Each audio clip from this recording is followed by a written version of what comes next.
watching CBS 2 News This Morning in high definition. Well, dealing with the devastation of Sandy can be overwhelming, and in many cases, people can't do it alone. With us this morning with some advice on dealing with the trauma of Sandy is psychologist Dr. Harris Stratyner, clinical associate professor at the Mount Sinai School of Medicine. Dr. Stratyner, thank you for being here. My pleasure, Cindy. Now, it's the thing, you need to know what to look for. And the thing is, these symptoms and these signs, it could take months to come out. It could, especially if somebody's had a pre-existing condition, if somebody has suffered from depression or is prone to anxiety. Then you really want to make sure they get professional care and that they're not becoming really in a vegetative state where they stop showering and dealing with activities of daily living.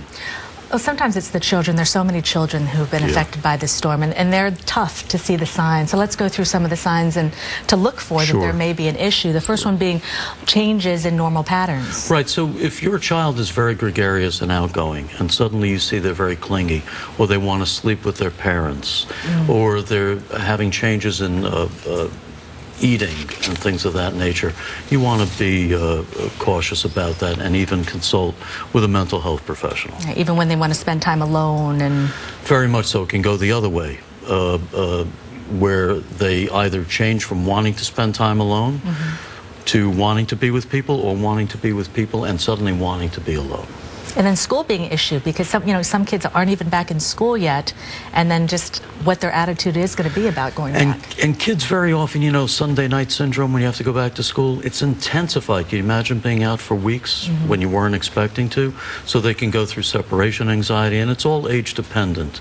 If you're looking at a youngster who's 5, 6, 7, 8, it's going to be different for a teenager. All right, let's talk about adults. I think some of the symptoms are the same that you need to look for. One of them, changes in typical behavior, getting angry more easily. When people become depressed, one of their defenses against depression is getting angry, because internalized rage leads to depression. So you'll see short tempers. You'll see people get online for gas and blow up much quicker than they normally would. You'll see people, adults, who will start to overeat or undereat and really start to worry about their future as it's affecting their pocketbooks. And another one, sleeping patterns. And everyone's sleeping patterns are all over the place right now. The amount of prescriptions for Ambien has gone way up.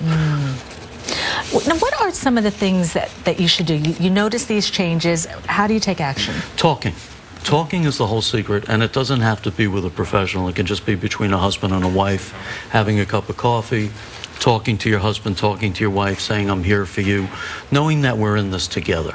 The sense of togetherness and belonging is so important. And, I think a lot of people, sometimes you can't get them to talk. You have to try to let them know that this is what you're feeling, so you encourage them that way to tell you what they're feeling. All right, Dr. Stratyner, great advice. Thank you so much for being here. Always a pleasure, Cindy. Now, for more information and for more on our continuing coverage of Life After Sandy, head to our website, cbsnewyork.com.